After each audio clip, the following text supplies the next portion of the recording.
প্রথমে আল্লাহ ছিলেন। আল্লাহ ব্যতীত আর কোনো কিছুর অস্তিত্ব ছিল না। এমন কোনো মুহূর্ত ছিল না যখন তিনি ছিলেন না। তিনি ব্যতীত কোনো বাস্তবতা ছিল না। কোনো এক পর্যায়ে অসীম জ্ঞানের মালিক সিদ্ধান্ত নিলেন তিনি সৃষ্টি করবেন। একে একে সম্ভাবনার জগৎ থেকে বাস্তবতার জগতে নিয়ে আসতে লাগলেন তার প্রথম সৃষ্টিগুলোকে। যেহেতু অসীম জ্ঞানের মালিক সিদ্ধান্ত নিয়েছেন সৃষ্টি বলে কিছু থাকবে, তার মানে সৃষ্টির অস্তিত্ব থাকাটাই শ্রেয়। সেই সৃষ্টি ভালো কিছুই করুক বা খারাপ কিছু। আল্লাহ তার আরশ সৃষ্টি করলেন, পানি সৃষ্টি করলেন, কলম সৃষ্টি করলেন এবং সেই কলমকে আদেশ করলেন, লেখো। কলম বলে উঠল, আমার রব, আমি কি লিখব? আল্লাহ বললেন, সময়ের শেষ পর্যন্ত অর্থাৎ কিয়ামত পর্যন্ত যা কিছু ঘটবে সব কিছু লিখো। আরশ শব্দের অর্থ আসন। আসন, পানি, কলম, এই শব্দগুলোর অর্থ আমরা জানি, কিন্তু আল্লাহর সেই আরশ, সময়ের শুরুর সেই পানি এবং সব কিছুর নিয়তি লেখা সেই কলম কেমন তা আমাদের পক্ষে জানা সম্ভব নয়, এবং একমাত্র আল্লাহর কাছেই পরিপূর্ণ জ্ঞান রয়েছে। মহাবিশ্ব তৈরির 50,000 বছর আগেই আল্লাহর হুকুমে সেই কলম সব কিছুর নিয়তি লিখে রেখেছিল লৌহাল মাহফুদে। 50,000 বছর পর আল্লাহ আসমান এবং জমিন সৃষ্টি করলেন। أولم ير الذين كفروا أن السماوات والأرض كانتا رتقا ففتقناهما وجعلنا من الماء كل شيء حي أفلا يؤمنون। অতঃপর কোনো এক পর্যায়ে আল্লাহ সৃষ্টি করলেন ফেরেশতাদের। নূর থেকে তৈরি আল্লাহরই অপূর্ব সৃষ্টি প্রবৃত্তিগতভাবেই আল্লাহর ইবাদতে নিমজ্জিত থাকে এবং আল্লাহর কোনো হুকুমের অমান্য করে না, এবং তাদের মধ্যে থেকে সর্বপ্রথম এবং সর্বশ্রেষ্ঠ হলেন জিবরাঈল আলাইহিস সালাম।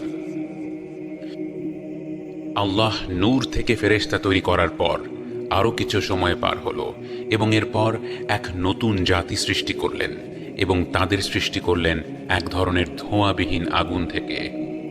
এই জাতির নাম হল জিন। ফেরেশতা আর জিনদের মধ্যে মূল পার্থক্য হল জিন জাতি প্রবৃত্তিগতভাবেই আল্লাহর ইবাদত করে না, বরং তারা চাইলে তার হুকুম অমান্য করতে পারে।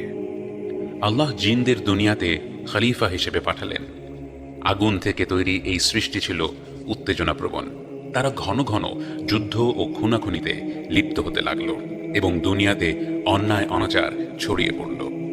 কিছু পুণ্যবান জিন থাকা সত্ত্বেও বেশিরভাগ জিন আল্লাহকে অমান্য করতে লাগল। কিন্তু একজন জিন ছিল যে বিশেষভাবে আল্লাহর ইবাদত করত এবং আল্লাহর নৈকট্য লাভ করার চেষ্টা করত। এক পর্যায়ে তার ইবাদতের পুরস্কার স্বরূপ আল্লাহ তাকে তার এতটা কাছে আসার অনুমতি দিলেন যে সে ফেরেশতাদের অবস্থানে গিয়ে আল্লাহর ইবাদত করার সুযোগ পেল। অন্যদিকে দুনিয়াতে জিন জাতির অপকর্ম চলতে থাকায় আল্লাহ তাআলা ফেরেশতাদের হুকুম দিলেন দুনিয়াতে গিয়ে সেই জিনদের বিতাড়িত করার জন্য। এই দায়িত্ব পালন করার জন্য ফেরেশতাদের সাথে পাঠানো হলো আল্লাহর বিশেষ অনুগ্রহ লাভ করা সেই জিনকেও। দুনিয়ায় অন্যায় অনাচার সৃষ্টিকারী জিনদের ফেরেশতারা ধ্বংস করল এবং খুব অল্প সংখ্যক জিন রেহাই পেল।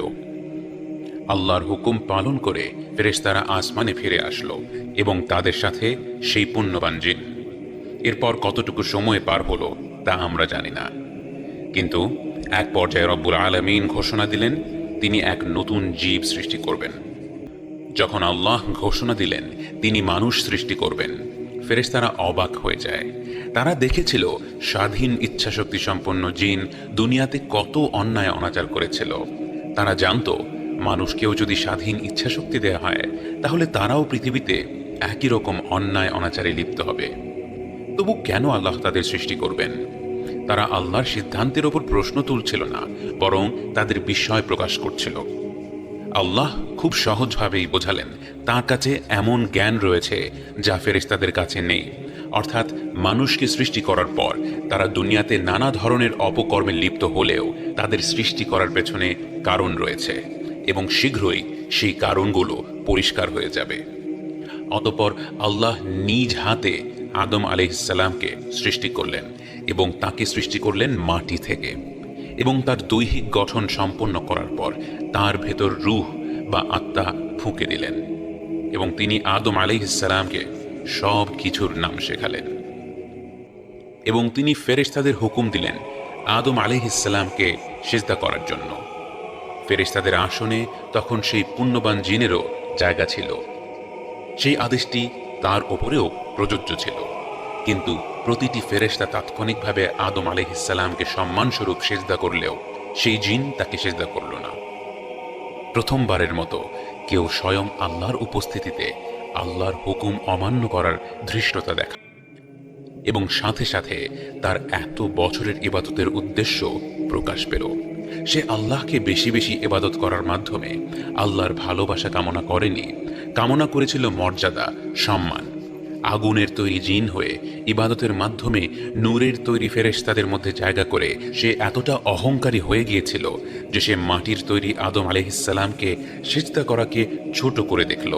সে যে গোটা মহাবিশ্বের স্রষ্টা মহান রব্বুল আলামিনের আদেশ অমান্য করার মাধ্যমে সবচেয়ে অপদস্থ অবস্থানে পৌঁছে গিয়েছিল তা বুঝতে পারল না। قال ما منعك ألا تسجد إذ أمرتك قال أنا خير منه خلقتني من نار وخلقته من طين। এবং হয়তো আল্লাহকে অমান্য করার চেয়েও বড় ভুলটা সে তার পরই করল। সে আল্লাহর রহমত এবং অনুগ্রহের ব্যাপারে হতাশ হয়ে গেল। সে ধরেই নিল সে যে ভুল করেছে এর থেকে আল্লাহ তাকে আর কোনোদিন ক্ষমা করবেন না। এই হতাশ হয়ে যাওয়াকে আরবিতে বলা হয় আবলাসা, এবং সেই থেকে তার নাম হয়ে গেল ইবলিস। অতঃপর আল্লাহ তাআলা ইবলিসকে বিতাড়িত করলেন। ইবলিসের মনে এত প্রবল হিংসা আর ক্রোধ জন্ম নিল যে সেই অভিশাপের মুহূর্তেও সে আল্লাহর কাছে দোয়া করে ফেলল। কিন্তু সে মাগফিরাতের জন্য দোয়া করল না, বরং আল্লাহর কাছ থেকে কিছু সময় রেহাই চাইল, যেন সে আল্লাহর কাছে প্রমাণ করতে পারে মানবজাতি কতটা খারাপ। এবং মহান রব্বুল আলামিন এত বেশি দয়াশীল, তার সৃষ্টিকে তিনি এতটাই ভালোবাসেন যে তার সরাসরি হুকুম অমান্য করার পর ইবলিস যখন তার কাছেই দোয়া করল, তিনি তার দোয়া কবুল করে নিলেন। তাহলে আমরা যখন ভুল করে ফেলি, বারবার একই গুনায় লিপ্ত হতে থাকি এবং এরপর মনে করি আমরা অনেক বেশি খারাপ হয়ে গেছি, আল্লাহ হয়তো আমাদের ক্ষমা করবেন না, আমাদের কি এমন চিন্তা করার কোনো কারণ রয়েছে? قال فبعزتك لأغوينهم أجمعين। আল্লাহ আদম আলাইহিসসালামকে জান্নাতে প্রবেশ করালেন এবং তিনি সেখানে তার রবের নেয়ামত উপভোগ করতে লাগলেন, এবং ইবলিস গোপনে তাকে ধোঁকা দেওয়ার পরিকল্পনা করতে লাগল। প্রথম পর্ব শেষে শ্রোতাদের জন্য কিছু প্রশ্ন। 1. ইবলিস সারা জীবন একনিষ্ঠভাবে আল্লাহর ইবাদত করে গেল এবং এত বেশি ইবাদত করল যে আল্লাহই তাকে ফেরেশতাদের অবস্থানে নিয়ে এলেন, অথচ তার একটিমাত্র ভুলের জন্য আল্লাহ তাকে চিরতরে অভিশপ্ত ঘোষণা করলেন। এর কারণটা কি? 2. আদম আলাইহিসসালাম মাটির তৈরি হওয়া সত্ত্বেও আল্লাহ নূর ও আগুনের তৈরি সৃষ্টিদের আদেশ করলেন তাকে সেজদা করার জন্য, যদিও নূর ও আগুন উভয় বস্তুই মাটির চেয়ে অনেক বেশি শক্তিশালী। এর কারণটা কি? এই দুটি প্রশ্ন নিয়ে কিছুক্ষণ চিন্তা করে কমেন্টে আপনাদের মতামত